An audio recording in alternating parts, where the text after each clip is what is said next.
السلام علیکم ورحمۃ اللہ وبرکاتہ۔ الحمد للہ وکفی وسلام علی عبادہ الذین اصطفی، اما بعد۔ رجب کے مہینہ میں اللہ تعالیٰ کے نبی کو اللہ تعالیٰ نے اپنے پاس بلایا، جس کو ہم معراج کہتے ہیں، شب معراج، لیلۃ المعراج، اور اس کے لیے اہتمام بھی کیا جاتا ہے عبادات کا، خیرات کا۔ یہ اللہ تعالیٰ کی بہت بڑی قدرت میں سے ایک چھوٹا سا نمونہ تھا کہ 3 کپڑوں میں اٹھایا اور سارے خلا کے پردوں کو چاک کروا کے 7 آسمان کے دروازے کھلوا کر سدرۃ المنتہا پہ جبریل کی بھی بس ہو گئی کہ اس کے آگے اتنا بھی اوپر گیا تو جل کے راکھ ہو جاؤں گا، تو اس سے اوپر آپ تشریف لے گئے، اور پھر عرش خوشی سے جھوم اٹھا، اہتز عرش الرحمن، عرش خوشی سے یوں جھوم رہا تھا۔ خوشی میں انسان بے خود ہو کر جھومنے لگ جاتا ہے، تو کہ اللہ کا عرش جھومنے لگا آپ کی آمد پر، اور پہلی ہستی ہیں جن کا قدم اللہ کے عرش پر پڑا، اور اللہ تعالیٰ اور اللہ کے محبوب کے درمیان جتنے نور کے پردے تھے اللہ نے سب ہٹا دیے، اور السلام علیک ایھا النبی ورحمۃ اللہ وبرکاتہ۔ اللہ تعالیٰ نے ایسا خوبصورت سلام پیش کیا، تو اللہ کے نبی پہ قربان جاؤں، انہوں نے اپنی امت کو بھی شریک کر لیا، السلام علینا وعلی عباد اللہ الصالحین، اللہ ہمارے اوپر بھی سلام ہو آپ کا، اور جو میری امت کے نیک لوگ ہیں ان پر بھی آپ کا سلام ہو، آپ کی رحمت ہو۔ تو معراج کا واقعہ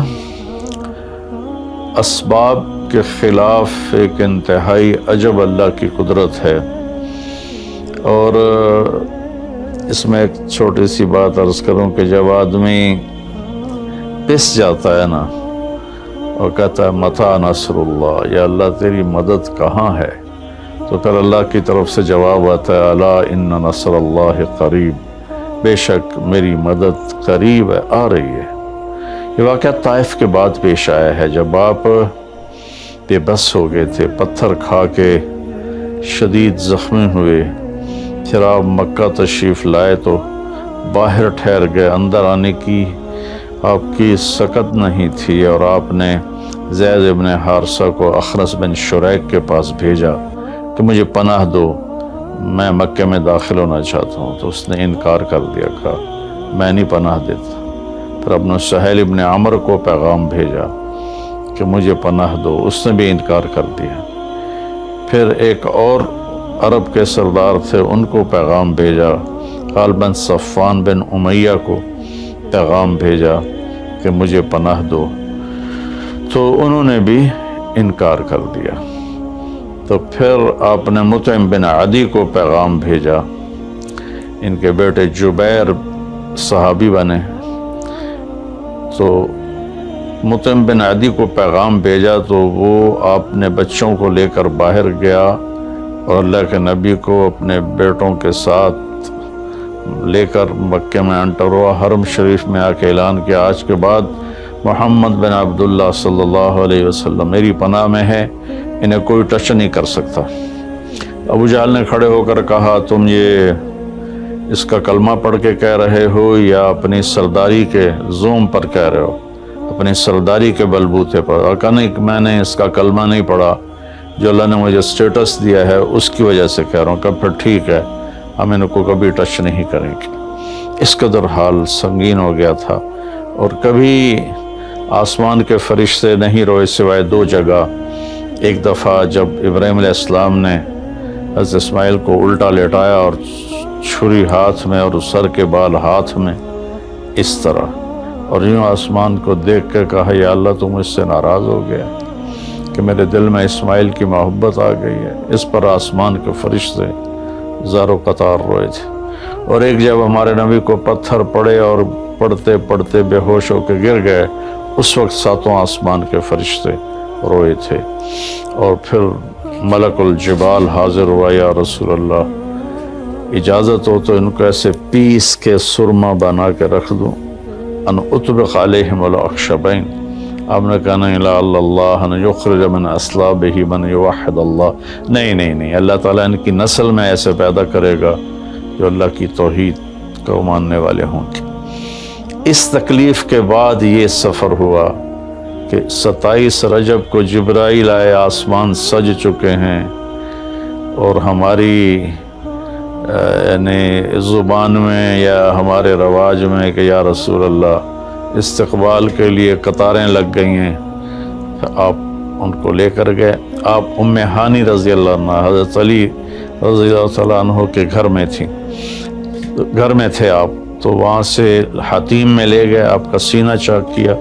دوسرے فرشتہ وہ پانی لایا زمزم کا، اس سے آپ کے سینے کو صاف کیا، پھر دل باہر نکالا، اس کو چیرا، اس سے صاف کیا، اور پھر دوبارہ دل کو رکھ دیا، سینے کو بند کر دیا۔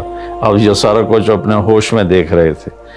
پھر وہاں سے براق پہ سوار ہوئے۔ براق گدھے سے بڑا قد، خچر سے چھوٹا قد والا ایک جانور تھا، جس پر آپ کو سوار کرایا گیا، اور وہ تھوڑا مستی کرنے لگا تو جبریل بولے تو یہ پتہ ہے تیرے اوپر کون سوار ہیں؟ تو اس کے ساتھ ہی وہ ایک دم سر نیچے کر گیا، اور پھر وہاں سے پرواز کی بیت المقدس، اور وہاں آپ نے 2 نفل پڑھے اور ان کو وہیں چھوڑ دیا، اس کو براق کو وہیں چھوڑ دیا۔ وہاں سے پھر سفر شروع ہوا اللہ کی طرف۔ اس سفر کو اللہ نے یوں بیان کیا، سبحان الذی اسری بعبدہ لیلا من المسجد الحرام الى المسجد الاقصى الذی بارکنا حولہ لنریہ من آیاتنا انہ هو السمیع العلیم۔ تو اس میں اہل علم کے لیے بڑا خوبصورت نقطہ بھی میرے ذہن میں ہے کہ یہ قرآن کی پہلی صورت ہے جو سبحان مصدر سے شروع ہو رہی ہے، سبحان الذی۔ پھر اس کو آگے لے جا کر اللہ تعالیٰ نے مصدر کے بعد فعل ماضی ہوتا ہے تو سبح للہ ما فی السماوات والارض کے ساتھ شروع کیا، تو مصدر آیا، ماضی آیا، ماضی کے بعد مضارع ہوتا ہے، فیوچر ہوتا ہے، مستقبل ہوتا ہے، تو یسبح للہ ما فی السماوات وما فی الارض الملک القدوس العزیز الحکیم۔ پھر اس کے بعد امر کا صیغہ ہوتا ہے تو سبح اسم ربک الاعلی الذی خلق فسوی۔ یہ قرآن کا اعجاز ہے، قرآن کی خوبصورتی ہے، قرآن کی بلاغت ہے۔ سبحان، سبح، یسبح، سبح۔ تو اللہ تعالیٰ نے پہلے اپنی پاکیزگی کو بیان کیا کہ جو کچھ کہنے والا ہوں میں سب کچھ کر سکتا ہوں، میرے لیے کوئی مشکل نہیں کہ میں اپنے بندے کو لے کر گیا۔ اللہ آنے جانے سے پاک ہے، لیکن با کا اضافہ یہ بتاتا ہے کہ اللہ تعالیٰ کہہ رہے تھے یوں ہی سمجھو کہ میں اپنے بندے کو خود لے کر گیا اوپر۔ آپ جبریل کے کندھوں پر، پروں پر سوار ہو کر نہیں گئے، آپ کا سفر الگ تھا، جبریل کا الگ تھا، یہاں تک کہ پہلے آسمان پر پہنچے تو دروازہ کھلا تو آدم علیہ السلام نے استقبال کیا، گلے لگایا۔ پھر اس سے اوپر گئے تو عیسیٰ علیہ السلام، یحییٰ علیہ السلام، زکریا علیہ السلام نے استقبال کیا، اور سارے آسمان کے فرشتوں نے استقبال کیا۔ پھر اس کے بعد تیسرے آسمان پر گئے تو یوسف علیہ السلام نے استقبال کیا اور سارے فرشتوں نے۔ پھر چوتھے آسمان پر گئے تو یونس علیہ السلام نے اور باقی سارے فرشتوں نے۔ تو پھر پانچویں آسمان پر گئے تو ہارون علیہ السلام اور آسمان کے فرشتے۔ پھر چھٹے آسمان پر گئے تو موسیٰ علیہ السلام اور موسیٰ علیہ السلام کے آسمان کے فرشتے۔ اس دن اللہ نے، میرا میں نے پڑھا کہیں نہیں لیکن مجھے لگتا ہے کہ اس دن اللہ تعالیٰ نے سارے فرشتوں کی عبادت کی چھٹی کرا دی ہوگی اور فرمایا ہوگا بس میرے محبوب کا دیدار کرو، استقبال کرو، آج یہی تمہاری عبادت ہے، کیونکہ ہر فرشتہ بے قرار تھا کہ دیدار ہو جائے۔ پھر اب ساتویں آسمان پر گئے، وہاں ایک بیت اللہ تھا، وہاں ایک بزرگ سفید داڑھی والے یوں کر کے بیٹھے ہوئے تھے، یوں کر کے، اور لمبے ان کے بال تھے، لمبی داڑھی تھی، وہ نہیں اٹھے، وہ بیٹھے رہے۔ جب اب قریب آئے تو وہ کھڑے ہوئے اور کہا میرا بیٹا آ گیا۔ پہلے نبیوں نے کہا ہمارے بھائی آ گئے، ہمارے بھائی آ گئے، ہمارے نبی آ گئے۔ اس بزرگ نے کہا میرے بیٹے آ گئے، میرے بیٹے آ گئے۔ تو آپ نے جبریل سے پوچھا یہ کون بزرگ ہیں؟ تو انہوں نے فرمایا یہ آپ کے دادا ابراہیم علیہ السلام ہیں۔ اس میں اللہ نے ہمیں سبق دیا کہ بیٹا کتنے ہی عالی مقام پہ چلا جائے، اس کی ذمہ ہے اپنے ماں باپ کا ادب کرے، ان کے پاؤں چھوئے، ان کے سامنے سر جھکا کے چلے۔ یہ ہواؤں میں اڑ جائے، عرش کو چیر کے اللہ تک پہنچ جائے، پھر بھی باپ کے آگے، ماں کے آگے سر جھکانا ہے۔ اور یہ سبق عملاً اللہ نے امت کو سکھایا، پہنچایا کہ اللہ تو جانتے تھے کہ یہ امت اپنے والدین کی کتنی نافرمان ہوگی، اور کتنے ماں باپ ہوں گے جو چھپ چھپ کے روئیں گے، کتنی مائیں ہوں گی جو دوپٹے کے پلو میں اپنے آنسو چھپا لیں گی اپنی اولاد کی نافرمانی کی وجہ سے، بدتمیزی کی وجہ سے۔ میرے نبی سے پوچھا گیا یا رسول اللہ قیامت کب آئے گی؟ تو آپ نے فرمایا اللہ کو پتہ ہے، کیا کوئی نشانی فرما دیں؟ ارشاد فرما دیں کہ جب مائیں بیٹیوں کے ہاتھوں ذلیل ہوں گی تو قیامت آئے گی۔ یعنی بیٹے تو کرتے ہی رہتے ہیں، اگر بیٹیاں بھی ماں کو ذلیل کریں گی تو قیامت آ جائے گی۔ تو یہ اتنا بڑا مقدس رشتہ ہے۔ آپ نے فرمایا جس نے اپنے والدین کو دکھ دیا اس پہ اللہ کی لعنت، زمین آسمان کی لعنت، فرشتوں کی لعنت، نہ اس کی نماز قبول ہے، نہ روزہ، نہ صدقہ۔ اور دوسری طرف آپ نے فرمایا جو صبح صبح ماں باپ کی زیارت کر لے تو صبح سے شام تک جنت کے 2 دروازے اس کے لیے کھل جاتے ہیں۔ نہ حال پوچھا نہ خدمت کی، صرف آ کے زیارت کی محبت کی وجہ سے، شام کو آ کے ان کی زیارت کی تو صبح تک جنت کے 2 دروازے اس کے لیے کھلے رہیں گے۔ پھر ان میں کوئی ایک فوت ہو جاتا ہے اور یہ اس ایک کی بھی ایسے تعداد کرتا ہے، زیارت کرتا ہے، ایک دروازہ کھلا رہے گا۔ تو یہ اس میں ایک بہت بڑا سبق تھا ماں باپ، چونکہ پہلا قصور تو ماں باپ کا ہے کہ وہ بتاتے ہی نہیں، وہ تعلیم ہی نہیں دلاتے جس سے پتہ چلے کہ ماں باپ کا مقام کیا ہے۔ اسی میں ہماری نسل ڈپریشن کا شکار ہو گئی۔ تو انہیں کیا پتہ باپ کون ہوتا ہے، ماں کون ہوتی ہے؟ تو آپ وہاں سے تشریف لے گئے تو سدرۃ المنتہا، جہاں بارڈر آ جاتا ہے ان مخلوقات کا، بارڈر پر جبریل نے کہا یا رسول اللہ بس آگے میرے پاس ویزا کوئی نہیں ہے، ایک بالشت بھی اوپر جائے، ایک گٹھ بھی اوپر جاؤں گا تو جل کے راکھ ہو جاؤں گا۔ اللہ نے ایک تخت اتارا، اس سے اپنے محبوب کو بٹھایا اور وہ گئے بلندیوں کو چیرتے ہوئے، اس نے عرش پر جا کر لینڈ کیا، آپ اترے اور میرے اللہ تعالیٰ نے کہا ثم دنا فتدلی فکان قاب قوسین او ادنی۔ اللہ تعالیٰ نے اپنے محبوب کو اپنے قریب کر لیا، اتنا قریب کیا کہ فاصلے مٹ گئے، فاصلے مٹ گئے۔ تو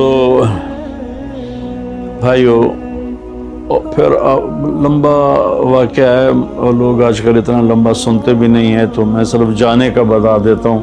واپسی کا بھی پورا ایک کہانی ہے، جنت دکھائی، جہنم دکھائی، جنتی دکھائے، جہنمی دکھائے، سارا کچھ دکھایا، سود خور دکھائے، بے نمازی دکھائے، نمازی دکھائے۔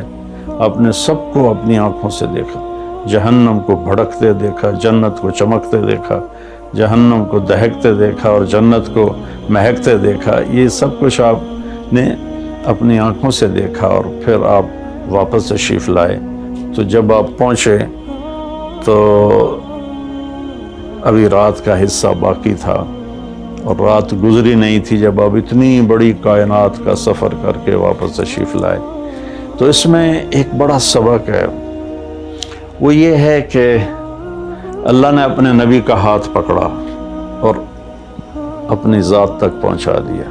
ہم اپنا ہاتھ اللہ کے نبی کے ہاتھ میں دے دیں تو ہم بھی اللہ کی ذات تک ہماری بھی پہنچ ہو جائے گی۔ اگر کوئی بڑائی کے سفر طے کرنا چاہتا، بڑا آدمی بننا چاہتا ہے کہ میں تو جی گریٹ مین بننا چاہتا ہوں، میں کامیابی چاہتا ہوں، میں سکسیسفل لائف چاہتا ہوں، تو کامیابی ہے کہ میرا آپ کا اللہ ہم پہ راضی ہو، جب ہم مریں تو وہ ہم سے خوش ہو کر ملے، ہمیں جنت کا پروانہ دے۔ یہ ہے کامیابی۔ یہ نہیں کہ آپ بڑے مالدار بن گئے، آپ امریکہ کے صدر بن گئے، یہ نہیں ہے۔ کامیابی یہ ہے کہ آپ سے، مجھ سے اللہ راضی ہو جائے، یہ سب سے بڑی کامیابی ہے۔ تو